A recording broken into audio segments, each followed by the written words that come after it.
ইতিহাসে কিছু যুদ্ধ আছে যেগুলো ফলাফল হিসেবে মানচিত্র বদলে দিয়েছে, আবার কিছু যুদ্ধ আছে যেগুলো মানুষের বিশ্বাস বদলে দিয়েছে। কিন্তু সবচেয়ে ভয়ঙ্কর যুদ্ধ সেইগুলো যেখানে বন্দুকের গুলির আগে ভাষা বদলে যায়, রাজনীতির আগে ধর্ম ঢুকে পড়ে, আর কৌশলের জায়গায় দখল করে নেয় স্রেফ ধর্মীয় বিশ্বাস আর আবেগ। আজ বিশ্ব রাজনীতিতে ঠিক সেই প্রশ্নটাই ঘুরে ফিরে আসছে। ইরানকে ঘিরে যুক্তরাষ্ট্রের এই যুদ্ধ কি শুধুই নিরাপত্তা বা কূটনীতির লড়াই, নাকি ধীরে ধীরে এটাকে ধর্মীয় যুদ্ধের রূপ দেওয়া হচ্ছে?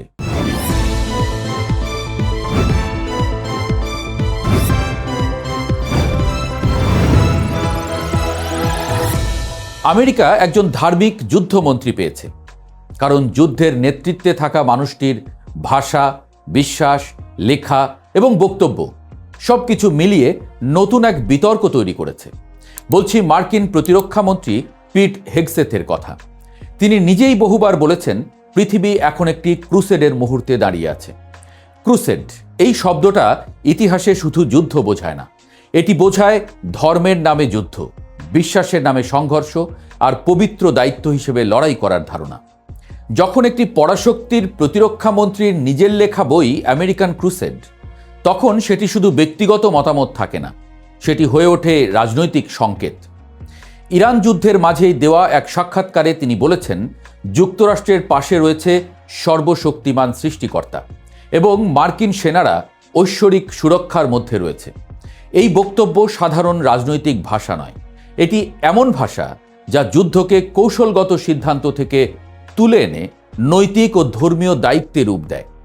আর এখানেই শুরু হয় বিতর্ক, কারণ আধুনিক বিশ্বে রাষ্ট্রগুলো সাধারণত যুদ্ধকে ব্যাখ্যা করে নিরাপত্তা, প্রতিরক্ষা বা জাতীয় স্বার্থ দিয়ে।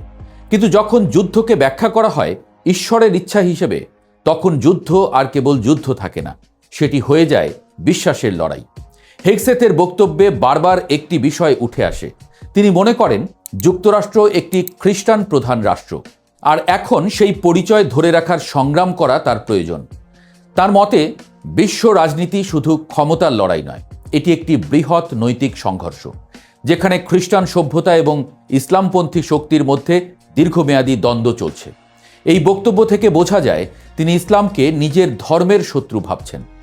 এই দৃষ্টিভঙ্গি নতুন নয়, ইতিহাসে বহুবার দেখা গেছে যখন কোনো রাষ্ট্র নিজেকে ঈশ্বর নির্বাচিত মনে করে, তখন তার সামরিক সিদ্ধান্তগুলোও নৈতিক বৈধতা পেতে শুরু করে।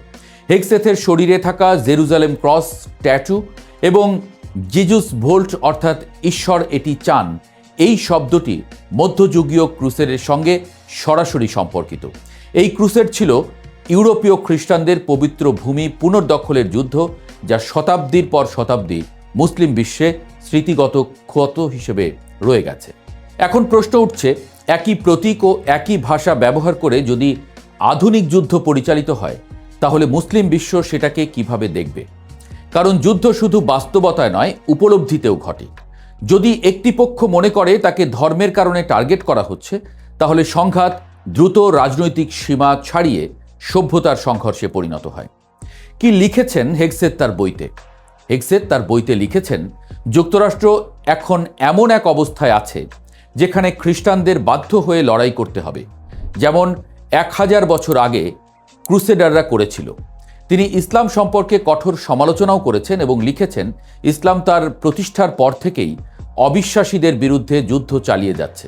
যুদ্ধপ্রিয় এই দলটিকে আমাদের কর্তব্য দমন করা। এই ভাষা শুধু মতাদর্শ নয়, এটি যুদ্ধের মানসিক কাঠামো তৈরি করে।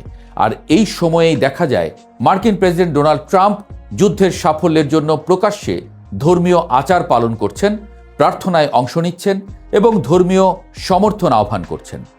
রাজনীতিতে ধর্মীয় প্রতীক নতুন কিছু নয়, কিন্তু যুদ্ধের মুহূর্তে ধর্মীয় আচার সামনে চলে আসা বিশ্বজুড়ে নতুন প্রশ্ন তৈরি করে। কারণ যখন যুদ্ধকে জনগণের কাছে শুধু সামরিক অভিযান হিসেবে নয়, বরং নৈতিক দায়িত্ব হিসেবে তুলে ধরা হয়। মার্কিন সামরিক কাঠামোর ভেতরেও ধর্মীয় ভাষার ব্যবহার বাড়ানোর চেষ্টা নিয়ে অভিযোগ উঠেছে। সামরিক চ্যাপলিনদের নির্দেশিকা পরিবর্তনের উদ্যোগ, পেন্টাগনের নিয়মিত প্রার্থনার আয়োজন, এমনকি খ্রিস্টান জাতীয়তাবাদী ধর্মযাজকদের আমন্ত্রণ, এসব ঘটনা সমালোচকদের মতে যুদ্ধের পরিবেশকে ধর্মীয় রং দিচ্ছে। মিলিটারি রিলিজিয়াস ফ্রিডম ফাউন্ডেশন জানিয়েছে, কিছু সেনা সদস্য অভিযোগ করেছেন যে যুদ্ধকে বাইবেলের শেষ সময়ের ভবিষ্যৎবাণী হিসেবে আলোচনা করা হচ্ছে। যদিও এসব অভিযোগ স্বাধীনভাবে যাচাই করা কঠিন, তবু এই আলোচনা নিজেই একটি বাস্তবতা তৈরি করছে। যুদ্ধকে ধর্মীয় ফ্রেমে দেখা হচ্ছে। এখানেই বিষয়টি বিপজ্জনক হয়ে ওঠে। কারণ যখন যুদ্ধকে বিশ্বাসের লড়াই হিসেবে দেখা হয়, তখন আপোষের জায়গা সংকুচিত হয়ে যায়। রাজনৈতিক বিরোধ শেষ হতে পারে আলোচনায়, কিন্তু ধর্মীয় যুদ্ধ সাধারণত শেষ হয় বিজয় বা পরাজয়। বিশেষজ্ঞদের মতে খ্রিস্টান জায়নবাদ নামের একটি মতাদর্শ যুক্তরাষ্ট্রের রাজনীতিতে প্রভাব বাড়াচ্ছে। এই ধারণা অনুযায়ী ইসরায়েল রাষ্ট্রের অস্তিত্ব বাইবেলের ভবিষ্যৎবাণীর অংশ এবং সেটিকে রক্ষা করা ধর্মীয় দায়িত্ব। এই বিশ্বাস যদি নীতি নির্ধারণে প্রভাব ফেলে, তাহলে মধ্যপ্রাচ্যের সংঘাত শুধু ভূরাজনীতির থাকে না, এটি হয়ে ওঠে ধর্মীয় ভবিষ্যৎবাণী পূরণের মঞ্চ। এবং এখানেই মুসলিম বিশ্বের উদ্বেগ, কারণ তারা এটিকে শুধু ইরানের বিরুদ্ধে যুদ্ধ হিসেবে দেখছে না, বরং বৃহত্তর মুসলিম পরিচয়ের বিরুদ্ধে চাপ হিসেবে দেখার ঝুঁকি তৈরি হচ্ছে। ইতিহাস বলছে ক্রুসেডের স্মৃতি এখনও মধ্যপ্রাচ্যের রাজনৈতিক চেতনায় জীবন্ত। তাই একই ধরনের ভাষা আবার ফিরে এলে সেটি দ্রুত আবেগ তৈরি করে। সমালোচকরা বলছেন এই ভাষা অনিচ্ছাকৃতভাবেও যুদ্ধকে ধর্মীয় সংঘর্ষ হিসেবে প্রতিষ্ঠা করতে পারে। আর একবার যদি এই ধারণা প্রতিষ্ঠিত হয়ে যায়, তাহলে সংঘাতের পরিধি আর সীমাবদ্ধ থাকে না। কারণ তখন প্রতিটি হামলা শুধু সামরিক আঘাত নয়, বরং বিশ্বাসের উপরে আঘাত হিসেবে ব্যাখ্যা হয়। বিশ্ব রাজনীতির সবচেয়ে বড় বাস্তবতা হলো উপলব্ধি। আপনি যুদ্ধকে যেভাবেই ব্যাখ্যা করুন না কেন, অন্য পক্ষ যদি সেটিকে ধর্মযুদ্ধ হিসেবে দেখে, তাহলে বাস্তবতা সেই দিকে মোড় নেয়। আজকের প্রশ্ন তাই খুব সরল কিন্তু গভীর। যুক্তরাষ্ট্র এবং ইসরায়েল কি সত্যিই ধর্মযুদ্ধ চালাচ্ছে, নাকি তাদের ভাষা এবং বিশ্বাস যুদ্ধকে সেই দিকে ঠেলে দিচ্ছে? হয়তো উত্তর এখনও স্পষ্ট নয়, কিন্তু ইতিহাস আমাদের একটি সতর্কতা দেয়। যখন যুদ্ধের যুক্তি হয়ে ওঠে ঈশ্বর, তখন যুদ্ধ থামানো সবচেয়ে কঠিন হয়ে যায়। কারণ তখন সৈন্যরা শুধু দেশের জন্য লড়ে না, তারা মনে করে তারা তাদের ধর্মের জন্য জীবন উৎসর্গ করছে। আর বিশ্বাসের যুদ্ধ কখনো ছোট থাকে না। ইরান যুদ্ধ তাই শুধু মধ্যপ্রাচ্যের আরেকটি সংঘাত নয়, এটি এমন এক মুহূর্ত যেখানে বিশ্ব রাজনীতি ধীরে ধীরে নতুন ভাষা শিখছে, ধর্ম, পরিচয় এবং সভ্যতার ভাষা। প্রশ্নটা এখন আর শুধু কে জিতবে সেটি নয়। প্রশ্নটা হলো, এই যুদ্ধ কি পৃথিবীকে আবারও পুরনো পথে নিয়ে যাচ্ছে, যেখানে মানুষ মানচিত্রের জন্য নয়, বিশ্বাসের জন্য লড়াই করত? আর যদি সেই পথেই বিশ্ব হাঁটা শুরু করে, তাহলে সামনে যে সময় আসছে সেটি শুধু রাজনৈতিক সংকট হবে না, এটি হতে পারে এক নতুন বৈশ্বিক ধর্মীয় উত্তেজনার যুগ। এবং হয়তো ইতিহাস একদিন এই সময়টাকে স্মরণ করবে সেই মুহূর্ত হিসেবে, যখন আধুনিক যুদ্ধ আবার মধ্যযুগীয় ভাষায় কথা বলতে শুরু করেছিল।